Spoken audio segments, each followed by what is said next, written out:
Salve galera do canal Lei de Trânsito! Se liga aí, hoje nós vamos começar a matéria sobre infrações e penalidades. Matéria muito importante, cai muito em prova e o pessoal normalmente agarra. Para quem ainda não é inscrito, inscreva-se no canal, deixe aí o seu like e compartilhe o vídeo. Um abraço, vamos à aula!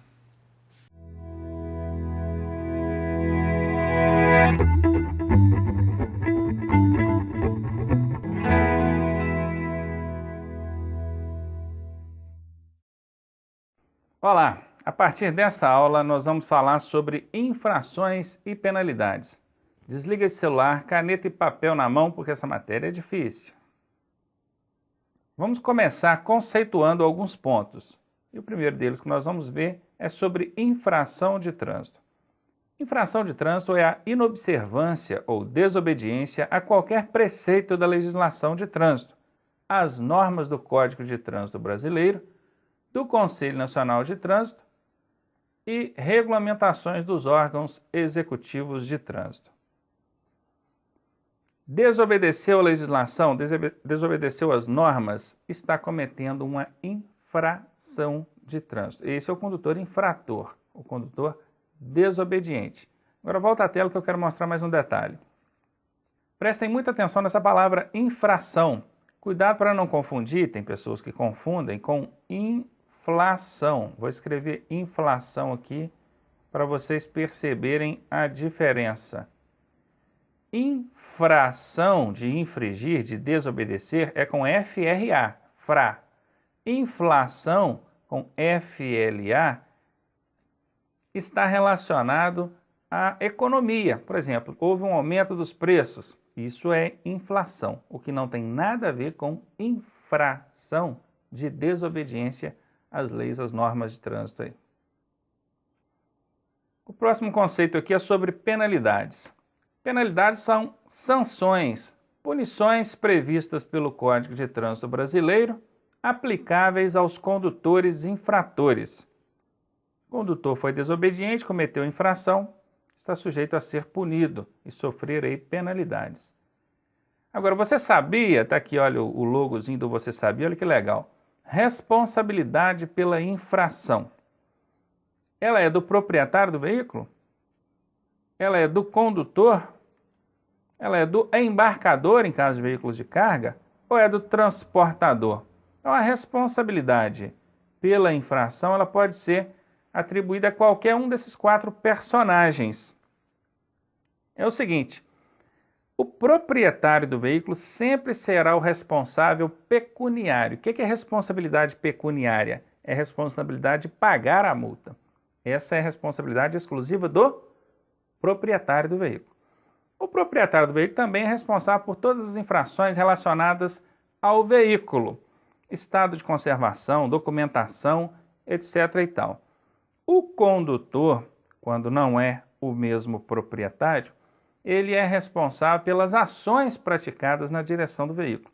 Sem cinto de segurança, falando ao celular, certo? São ações praticadas pelo condutor. E há casos em que ambos são responsáveis solidários, os dois são responsáveis juntos pela mesma infração. Exemplo, o condutor não tem habilitação e o proprietário do veículo permitiu que o condutor conduzisse esse veículo, mesmo sabendo que ele não tem habilitação. Infração por conduzir o veículo sem habilitação e a corresponsabilidade do proprietário que foi entregar a direção do veículo dele a uma pessoa não habilitada. Pula agora para o lado aí do embarcador e transportador.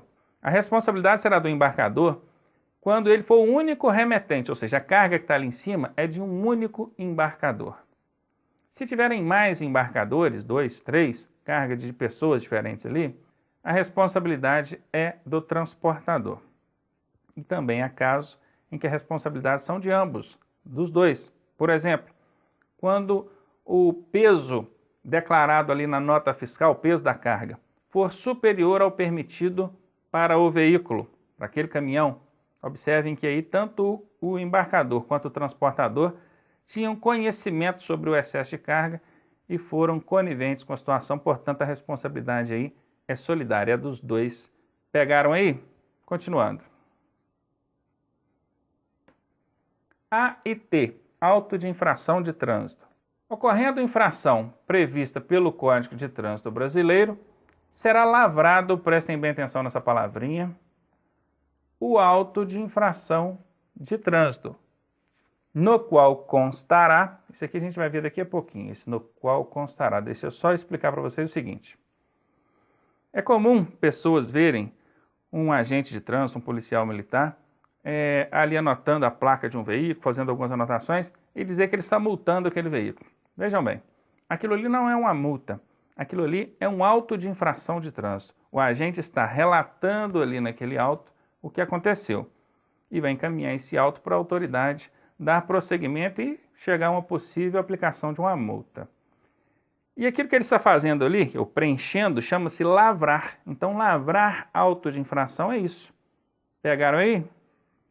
Aqui do lado a gente vê o exemplo aqui, ó, o agente com a canetinha na mão, o bloquinho, o que ele está fazendo? Multando? Não, ele está lavrando o auto de infração.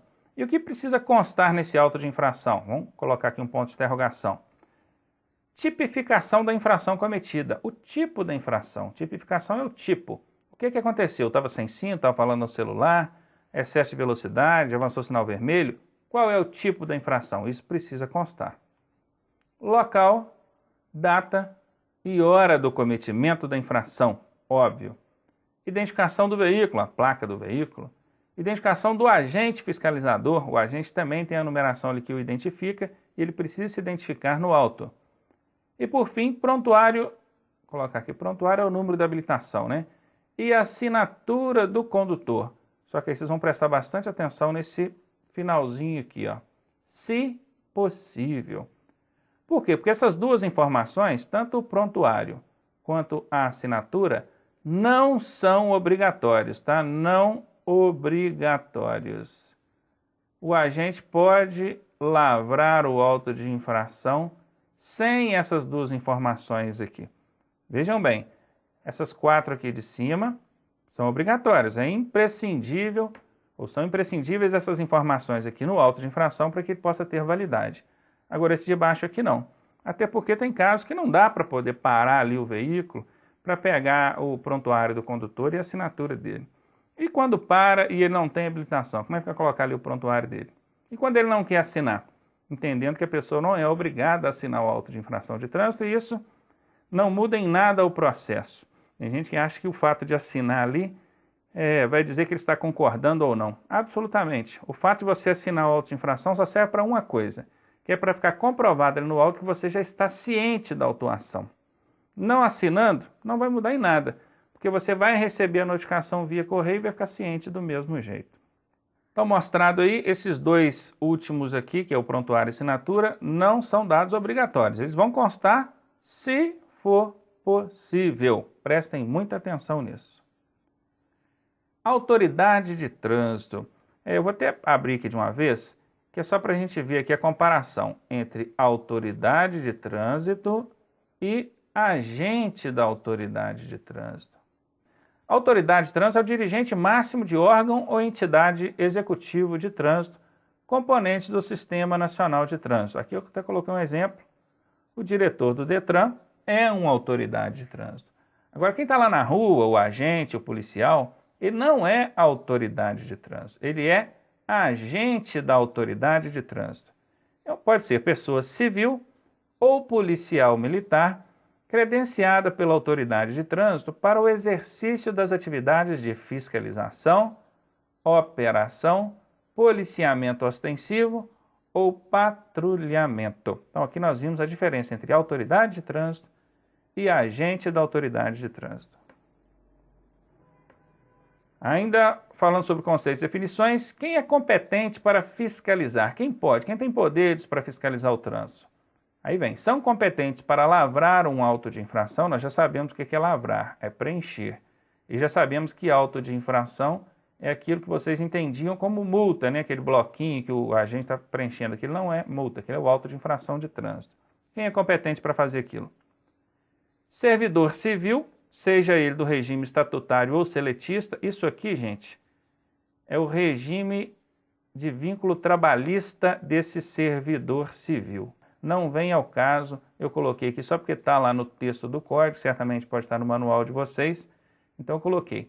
Mas pode ser servidor civil ou policial militar. O policial militar dispensa a apresentação. Agora, o servidor civil pode ser o policial rodoviário federal, o PRF, ele não é militar.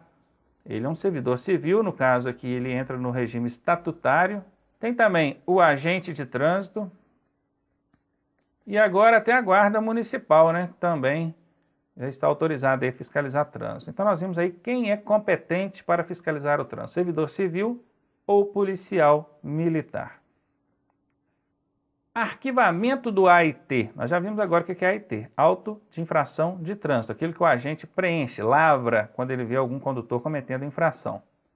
Um auto de infração de trânsito poderá ser arquivado, ou seja, engavetado, e seu registro julgado insubsistente.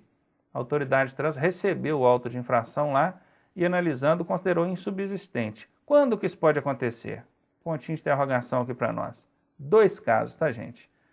Quando o auto de infração for preenchido de forma inconsistente ou irregular, ou se a notificação não for expedida no prazo máximo de 30 dias. O agente de trânsito, ele relata ali o que aconteceu. Ele lavra o auto de infração e manda isso, encaminha para a autoridade de trânsito analisar. A autoridade vai analisar. Se considerar aquele auto inconsistente ou irregular, vai engavetar ele, vai arquivar. Se considerar regular, a autoridade de trânsito tem 30 dias para emitir notificação ao proprietário do veículo. O que é a notificação? Avisar, olha, senhor proprietário do veículo, esse veículo seu foi flagrado cometendo infração lá no dia tal, local tal, hora tal, a infração é tal, que é para ele tomar as providências ali, apresentar quem estava dirigindo ou então se defender. Então é isso, a autoridade, considerando o auto de infração consistente, tem que avisar o proprietário do veículo. Tem que notificar o proprietário do veículo via correio, cartinha ali. E essa notificação tem que acontecer dentro de 30 dias.